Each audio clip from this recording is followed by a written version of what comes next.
Kapag ang NEN ng isang NEN user ay nagpabago sa kulay ng tubig habang nagsasagawa ng water divination test, nangangahulugan ito na isa siyang emitter o ang mga NEN users na nabibilang sa kategorya ng emission.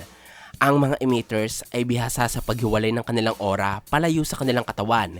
Ibig sabihin, ang mga NEN abilities nila ay umiikot sa mga kakayahang tumatalsik, naglalakbay, naibabato, nagpapakawala at nagbibitaw ng NEN. Pwede nga mga abilidad na ito ay umaabot sa malayong distansya, nananatili ng mahabang panahon at humihiwalay sa emitter pero hindi nababawasan ng epekto at lakas. Ito ang rason mga idol kaya ang iba sa mga emitters ay kayang makalikha ng mga malalakas na long range attacks, mga portal sa iba't ibang lugar kahit malayo ito sa kanila, at mga NEN beast na kumikilos kahit hindi sila direktang inuutusan ng mga emitters. Maraming mga malalakas na emitters sa kwento mga idol. Kaya sa video na ito, iisa-isahin ko sa inyo ang 19 na emitters na naipakilala ng kwento. Kilalanin nyo silang lahat at husgahan nyo kung bakit hindi mo hihiling makaengkwentro ang mga emitters sa pangmalayo ang laban. Number 1. Silva Zoldyck. Ang kasalukuyang pinuno ng pamilyang Zoldyck na si Silva ay isang emitter. Makikita ito sa bagong NEN info page na inilabas ni Togashi kamakailan. Si Silva mga idol ay walang dudang isa sa pinakamapanganib na karakter sa istorya. Hindi lamang dahil sa kabihasaan niya bilang assassin, pati na din dahil sa galing niya sa paggamit ng NEN. Meron siyang abilidad na magpalabas ng mga malalaking bola ng aura sa kanyang mga kamay. At pagkatapos ay ibinabato niya ito sa kanyang mga kalaban para pasabugin. Noong ginamit ni Silva ang NEN ability sa laban niya kay Chrollo, nagawa ng kakayahang wasakin ng malaking bahagi ng silid kung saan sila nagtutuos at napayinig ang isang buong gusali. Nagawa niya ito sa loob ng ilang segundo. Partida, hindi siya nakadama ng kahit na anong pagod o panghihina matapos magpakawala ng napakaraming NEN sa katawan. Nagpapakita ito mga idol ng galing ni Silva bilang emitter. Number 2. Zeno Zoldyck. Isa sa mga matatandang karakter pero isa din sa pinakamagaling na emitter ng kwento si Zeno. Pinapatunayan nito ng kakayahan niyang makapaglabas ng isang puwersa ng aura na kayang magpatalsik sa mga magagaling na NEN user. Meron din siyang kasanayan sa pagpapalawak ng sakop ng kanyang N, umaabot hanggang sa 300 metro. At higit sa lahat, ang isa pang testamento ng galing ni Zeno bilang emitter ay ang pagkakaroon niya ng mga napakalalakas na NEN abilities.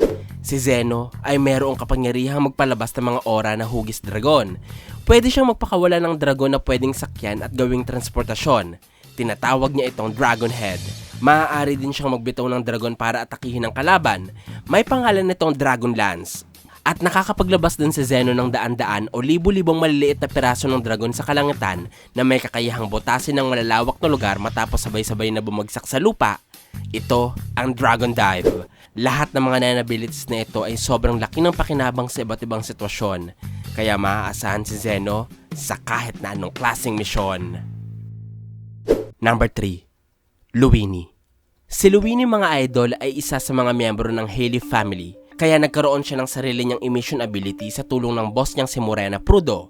Matapos mag-level 21, nakalikha si Luini ng isang NEN ability na nagpapahintulot sa kanyang mapaglakbay ang sarili niyang katawan sa mga pader imbes na ang kanyang aura. Na-activate ni Luini ang abilidad sa tuwing pumapasok siya sa loob ng isang nakasaradong silid na merong iisang pinto at walang mga bintana. Kapag isinara na niya ang silid, maaari nang makapagbukas si Luini ng isang portal sa pader at papasok siya sa isang dimensyon patungo sa mga lokasyon na nabisita na niya noon. Pwede siyang sumilip, pwede din siyang makinig sa usapan, at pwede siyang umatake ng hindi nakikita habang nasa loob siya ng dimensyon ng kanyang abilidad. Maaaring bumalik si Luini sa silid na kanyang pinanggalingan anumang sandali. Ganun pa man, kapag may kung sinong tao na nagbukas ng pintuan ng silid, marireset ang abilidad at hindi na muling magagamit ni Luini ang parehong silid para i-activate ang kanyang NEN ability. Ito lamang ang naipakitang limitasyon ng NEN ability na ito. Masyadong mababa kumpara sa gamit na mayroon ng kakayahan. Kaya maganda talaga itong gamitin para sa pang-espiya o pag-atake ng lihim sa mga kalaban. Yun nga lamang ay walang kwentang NEN user si Luini, kaya nabaliwala ang malaking pakinabang ng kanyang NEN ability. Number 4. Razor. Ang Game Master ng Grid Island na si Razor ay kabilang din sa mga emitters ng kwento. At sigurado na kung iraranggo natin sila sa top 10, masasama si Razor sa mga pinakamalalakas na emitters. May kakayahan ng Game Master na lumikha ng mga bola ng Nen na kanyang binibitawan gamit ang iba't ibang paraan. Kaya niya itong ibato na parang bola ng baseball. I-spike sa ere katulad ng bola ng volleyball at ipatama kasama ang bola ng dodgeball. Sa sobrang lakas ng kakayahan na itong mga idol, walang hirap kay Razor ang magpasabog ng isang buong yate, magpatalsik ng isang enhancer na kasing lakas ni Gon, magpasabog ng ulo ng isang Nen Beast, at magpabagsak ng isang single star hunter. Ang matindi pa sa mga bola ng Nen ni Razor ay kapag ginagamit niya ito kasama ang isa niya pang Nen ability na tinatawag na 14 Devils. Noong ipinamalas ito ni Razor sa Grid Island Arc, nakapagpalabas siya ng 8 Nen Beast na may iba't ibang laki. May mga numero mula 0 hanggang 8 at may mga kakayahang matulungan si Razor kontra sa mga manlalaro ng Grid Island. Kaya ng 14 Devils na saluhin ng mga mabibigat na pagpasa ni Razor ng bola. Kaya din nilang sumabay sa bilis ng kanilang mga katunggali. At kaya ng 14 Devils na magbato ng bola kasing lakas ng kayang gawin ni Razor. Imagine niyo na lamang kung purong Nen ang gamit nilang bola kontra sa kanilang mga kalaban sa laro. Siguro, mauubos nila ang kabilang kupunan sa umpisa pa lamang ng dodgeball game. Number 5. Nov. Ang emitter na masasabi kong nagmamay-ari ng isang napakagandang Nen ability ay ang hunter na si Nov, mga idol. Meron siyang kakayahang mag-iwan ng mga portal sa iba't ibang lugar na gusto niyang balikan, na isasagawa ito ni Nov sa pamamagitan ng paghawak sa sahig o pader. Pagkatapos ay mag-drawing siya sa pamamagitan ng kanyang aura ng isang bilog na napupuno ng mga kakaibang teksto. Kapag pumasok si Nov sa portal na ito, mapupunta siya sa isang malaking gusali na nakatago sa ibang dimensyon. Ang gusaling ito ay may 4 na palapag at hinahati ng 21 silid na may iba't ibang laki. Ang bawat isang silid ay may isang pinto na konektado sa isang portal na kanyang sinetap sa labas.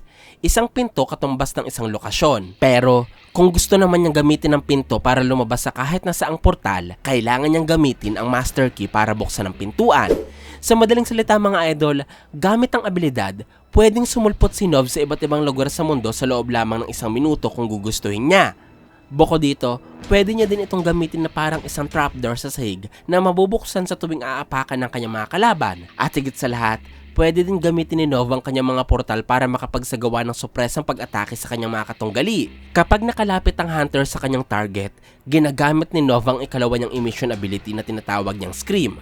Isa din itong klase ng portal na nabubuksan ni Nov sa pagitan ng kanyang 2 palad at naibabalot sa kanyang mga target na parang tela. Sa sandaling sinambit niya ang salitang close, magsasara ang portal at maiiwan sa ibang dimensyon ang bahaging nabalutan ng Scream.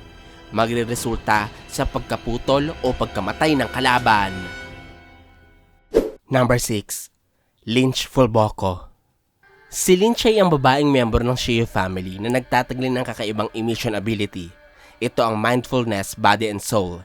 Gumagana ang Nen ability kapag nagtanong si Lynch sa kanyang target sabay suntok dito. Sasagutin ng inside voice ng target ng katanungan ng walang halong pagsisinungaling.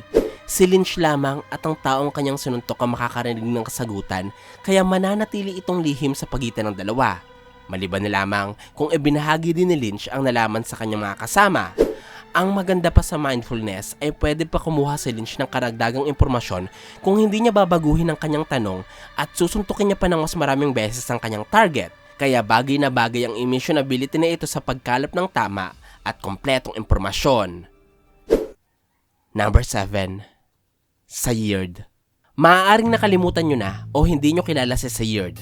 Siya lamang naman ang isa sa mga gwardyang kasama noon ni Kurapika sa pagbabantay kay Reyna Ubito at Prinsesa Wobble. Si Sayird ay isang emitter na may Nen ability na may pangalang Little Eye. Katulad ng ibang mga emitter, umaasa din sa bola ng Nen ang Little Eye. Pero ang pagkakaiba ay hindi pang opensa ang abilidad na ito sapagkat imbis ng mga tao o kalaban, pinapatama ni Sayird ang Little Eye sa mga maliliit na hayop kagaya ng mga insekto. Ang pinakamalaking hayop na pwede niyang paggamitan ng abilidad ay ang mga daga o hamster. Ang mga hayop na natamaan ng Little Eye ay parang masasaniban ni Sayird sapagkat malilipat ang kanyang paningin sa mga hayop. Magagamit niya din ang pandinig ng mga ito at mapapagalaw sila base sa kanyang kagustuhan. Sa madaling salita, pwedeng gamitin ng Little Eye pang espiya o pang boso sa naliligo mong kapitbahay. Number 8. Tocino. Ang dating gwardiya ng mga Nostrad na si Tocino ay isa ding emitter, mga idol. Siya ang nagmamay-ari ng Nen ability na may pangalang 11 Black Children. Isa itong kakayahang gumagamit ng maliliit na balloons na napapalobo at nabibigyang hugis sa pamamagitan ng Nen. Kapag tuluyan na itong nabuo, magiging ganap na Nenbeast ang 11 Black Children, kaya nauutusan ito ni Toshino na gumawa ng iba't ibang aksyon. Halimbawa ang pag-atake sa kanyang mga target o pagprotekta sa kanya mula sa mga kalaban.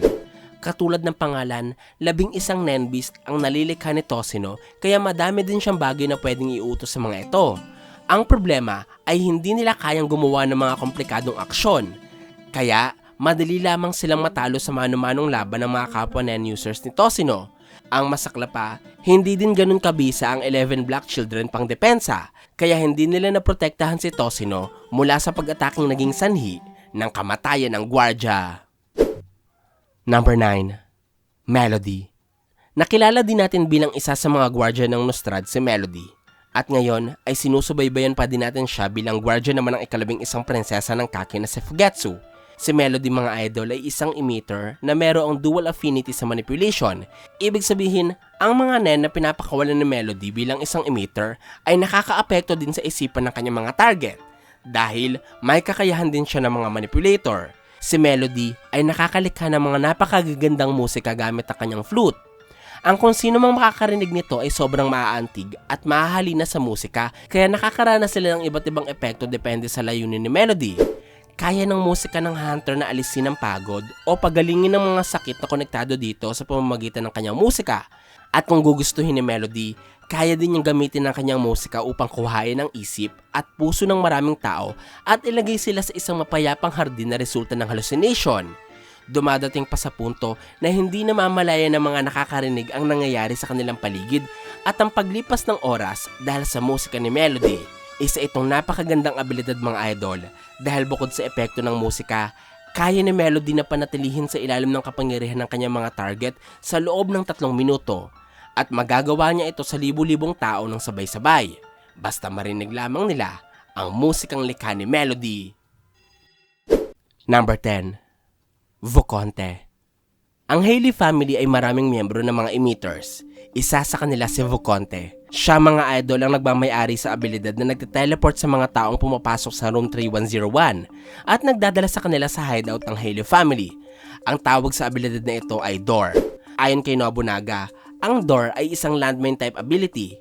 Ibig sabihin, isinisetup lamang ni Voconte ang kanyang Nen ability sa specific na lugar at ma-activate ito sa oras na subukang pasukin ng kanyang mga kalaban. Ang Door ni Voconte mga idol ay sobrang laki ng pakinabang para sa Haley family dahil ang mga taong nadadala ng abilidad sa hideout ay madaling napapaslang ng Haley family.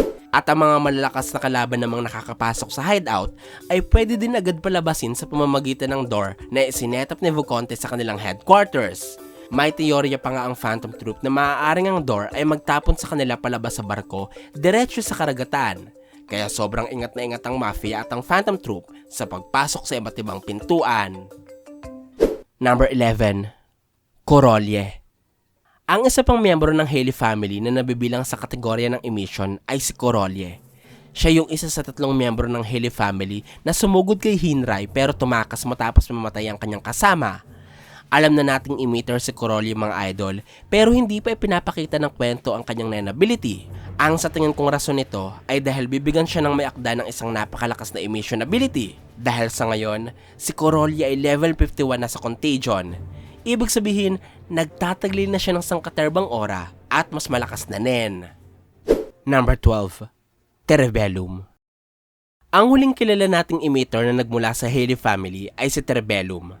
Matangkad, matipuno at nakakatakot ang mukha, kaya iisipin mo na meron siya nakakakilabot na emission ability na kayang pumatay ng kahit na sino sa oras na pinakawalan niya. Pero kabaliktaran nito dahil imbes na pang opensa, nakatuon sa pagdepensa ang Nen ability ni Terebellum. Ang kahit na sinong tao na hahawakan ng kanang kamay ng Mafia ay hindi masusugatan ng mga pag-atake hanggat hawak sila ni Terebellum. Sapagkat ang pinsalang dapat tatamuin ng mga ito ay malilipat sa lalaking Mafia patungo sa kahit na anong bagay na hawak ng kanyang kaliwang kamay. Ganito din ang mangyayari kung sakaling si Terebellum ang mismong inatake. Hindi siya matatamaan ng mga ito at lilipat lamang ang pinsala sa hawak ng kanyang kaliwang kamay. Ganun pa man, kung sakaling na out of balance o walang hawak sa Terebellum, ang kaliwang kamay niya ang masusugatan sa mga pag-ataking hindi niya nailipat. Ang abilidad na ito ay tinatawag niyang Damage Sweet Home. Number 13. Leorio Paradenite. Ang ating bida na si Leorio ay isa ding emitter, pero nasa pagitan siya ng kategoryang ito at ang enhancement bilang kanyang dual affinity. Nangangahulugan ito mga idol na mga pag-ataking nabibitawan ni Leorio sa pamamagitan ng emission ay lalong nagiging mapaminsala dahil sa lakas na karaniwang meron ng mga enhancers. Maaaring ito ang rason kung bakit noong ginamit niya ang kanyang Nen ability sa magaling na Nen user na si Jingfrix ay napatilapon niya ito mula sa kinauupuan ng Hunter. Ang Nen ability ni Leorio ay tinatawag na Remote Punch. Isa itong klase ng long range ability na napapakawalan ni Leorio sa pamamagitan ng pagsuntok sa sahig o sa mga bagay na nasa harapan niya. Ang pagsuntok na ito ay parang maglalakbay sa ilalim ng lupa, magbubukas ng isang portal sa harapan ng kanyang target at lalabas sa lagusan ng kamao ni Leorio diretso sa mukha ng kanyang kalaban. Ayon kay Jing, ang Nen ability na ito ay posibleng na manifest ni Leorio dahil sa impluwensya ng kanyang pag-aaral para maging doktor, at posible na hindi lamang ito ang Nen ability ng binatang Hunter. Number 14. Pirate Boxer. Hindi na pinangalanan ng istorya ang karakter na ito mga idol, pero siya ang boksingerong nasa koponan nila Razor sa 14 Devil Challenge sa Grid Island. Isa siyang emitter na may pagkakapareho ang kakayahan kay Leorio dahil nagagawa niya ding paglakbayin ng kanyang suntok mula sa kanyang pwesto patungo sa target. Noong pinanood nila Chess Gara ang pakikipaglaban ng boksingerong ito, napunan nila na hindi ito ganun kagaling sa paggamit ng Nen. At sinabi pa ni Chess Gara na napapalakas lamang nito ng bahagya ang kanyang abilidad dahil sa pattern o divine script na nakamarka sa sahig ng boxing ring. Number 15. Montreux. Palagay ko'y limot nyo na din si Montreux mga idol. Siya ang isa sa mga kasama nila Gon sa pakikipaglaban sa grupo nila Razor. Si Montreux ang humarap sa Pirate Boxer na ipinaliwanag ko kanina sapagkat pareho silang emitter na umiikot ang abilidad sa pagsuntok. May kakayahan si Montreux na magpakawala ng mga bala ng aura na kasing laki ng kanyang kamao sa tuwing sumusuntok siya sa ere. Mahirap iwasan ang pag-ataking ito dahil bukod sa mabilis ang pagsuntok, sunod-sunod din itong tatama sa target ni Montreux. Ayon pa sa Nen user, maiiwasan lamang ang kanyang suntok kung alam ng kanyang kalaban in advance ang pwesto kung saan niya bibitawan ng kanyang mga pagsuntok. Pero kapag hindi nila ito nahulaan, sasaluhin lamang nila ang mga pag-atake ni Montreux. Number 16. Bluster. Ang Chimera Ant na mukhang lobster na si Bluster ay isa ding emitter. May kapangyarihan siyang magpakawala ng mga bala ng aura. Bumubulusok ito sa pagitan ng kanyang dalawang pangsipit. Sobrang lalakas na mga pinsalang kayang maidulot ng mga balang ito sapagkat kaya nitong wasakin ng isang malaking truck, butasin ng isang bulletproof door at patigilin ng isang tangke sa pag-andar.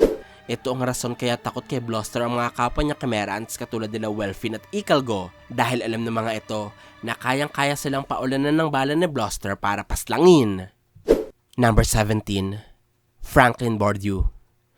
Ang bawat miyembro ng Phantom Troop ay nagtatagli ng mga nakakatakot na Nen abilities. Isa sa mga abilidad na ito ay pagmamay-ari ni Franklin. Ito ang double machine gun. Sa paggamit ng kakayahan, tinatanggal ni Franklin ang dulo ng kanyang mga daliri na nagsisilbing cover sa butas ng bawat daliri kung saan lumalabas ang mga bala ng Nen na pinapakawalan niya. Sobrang lalakas, sobrang bilis at sobrang dami ng mga balang lumalabas sa bawat daliri ng dalawang kamay ni Franklin. Kaya hindi na nakakagulat kung naubos niya ang mga miyembro ng mafia ang dumalo sa auction sa Cemetery Building. Kahit din ang mga mafia na nakaharap niya sa labas ng gusali ay hindi umobra sa kanyang mga bala. At maging ang isa pang emitter na si Toshino ay napaslang ng walang laban ni Franklin. Ang pagiging sobrang mapaminsala ng double machine gun ni Franklin ay resulta ng self-imposed limitations na tinaglay ng abilidad matapos putulin ni Franklin ang dulo ng kanyang mga daliri. Higit pa dito, si Franklin din ay nasa pagitan ng emission at enhancement type, kaya bukod sa napapakawalan niya ang kanyang mga bala ng walang hirap bilang emitter, sobrang lalakas din ito dahil may lakas din siya ng mga enhancer. Number 18. Pokel. Sa Hunter examination pa lamang, ipinakita na ni Pokel ang galing niya sa paggamit ng pana at palaso, kaya noong natuto siya ng Nen, konektado dito ang kanyang nabuong Nen ability. Si Pokel ay merong abilidad na pinangalanan niya bilang Rainbow. Kapag inactivate niya ang kakayahan, makakalikas si Pokel ng pana sa kanyang kaliwang kamay at palaso naman sa kanan. Ipapatama niya ito sa kanyang mga kalaban na parang normal na pana. Ang espesyal sa kakayahan na ito ay merong iba't ibang kulay ang palaso ni Pokel at meron din itong iba't ibang epekto. Halimbawa ang red arrow na kayang paliyabin ng mga kalabang matatamaan ng hunter at ang orange naman ay ang pinakamabilis niyang palaso. 7 ang lahat-lahat ng palasong meron si Pokel pero 2 lamang ang kanyang naipakita sa kwento dahil bago pa man niya maipamalas ang lahat ng kayang gawin ng kanyang emission ability, namatay siya sa pakikipaglaban sa mga Chimera Ants. Number 19. Meruem. Ang huling emitter na pag-uusapan natin sa videong ito ay ang hari ng mga langgam na si Meruem. Kinumpirma ni Togashi na emitter si Meruem sa kalalabas lamang na NEN info page. Pero kahit hindi pa man niya ipinapakita ito, marami nakakayahan si Meruem na nagpapatunay ng kanyang pagiging emitter. Halimbawa dito ang abilidad niyang tinatawag na photon. Ito ang bersyon niya ng spiritual message ni Puff, pero mas pina-espesyal ito ni Meruem sapagkat dahil sa kanyang pagiging emitter, mas madali lamang sa kanyang ihiwalay ang kanyang aura mula sa kanyang katawan. Pagkatapos ay pakalatin ito sa paligid para malaman niya ang lokasyon, hugis at emosyon ng mga nilalang na madadampian ng pinakawalan niyang aura.